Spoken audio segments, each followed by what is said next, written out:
All-stars versus small-town heroes. Car Warriors. Wednesday night at 9 Eastern on Speed.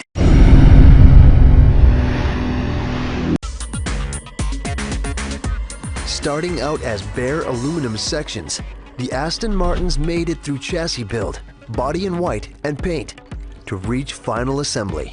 It's now ready to receive its power.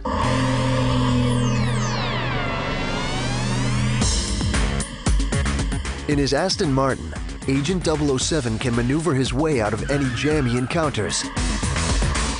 While the consumer model doesn't contain the whiz-bang gadgetry of a Bondmobile, it does have its own secret weapon, a brilliantly engineered 6-liter V12 engine.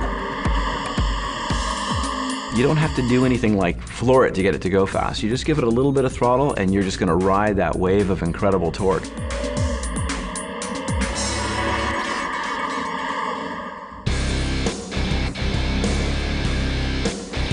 With 470 horsepower, the DB9 can zoom from 0 to 60 in just 4.6 seconds, reaching a top speed of 190 miles per hour.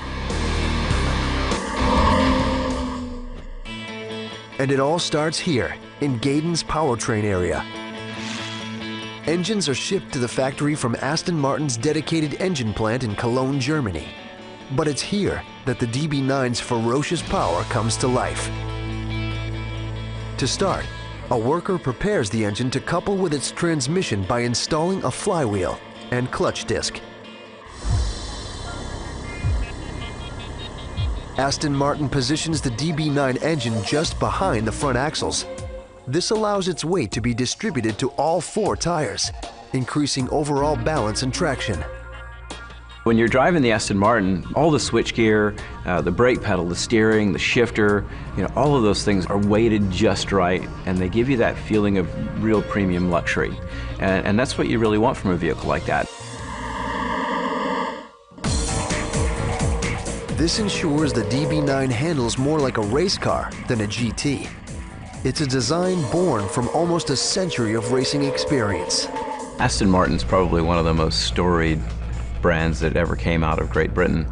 And they started out as coach builders with Aston Martin and Lagonda and built just amazing vehicles of all sorts of shape and size.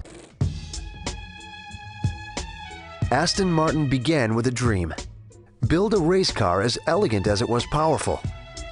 Back in 1913, that dream became a reality when founders Lionel Martin and Robert Bamford hand-built their first Grand Touring racers.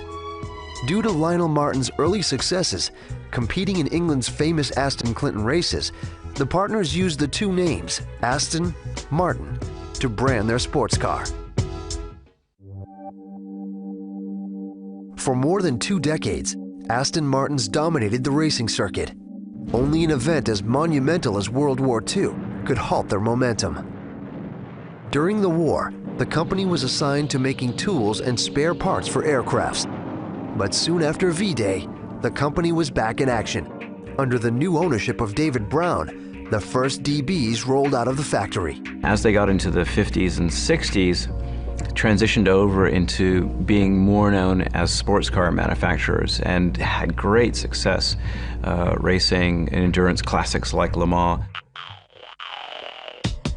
Through decades fielding competitive professional racing entries, Aston Martin established an impressive pedigree, winning at Le Mans and dominating the international sports car racing scene. But Aston Martin wanted to make more than rarefied race cars. They wanted to craft roadworthy models for the racing aficionado. In nearly a century of operation, the company has changed hands. But Aston Martin's commitment to excellence has created a sports car phenomenon. And since the 50s, when the first DB models emerged, soon followed by the Aston Martin DB4, DB4 GT Segato, and Volante, the sleek Speedmobiles have secured their winner's place as some of the ultimate grand touring sports cars of all time.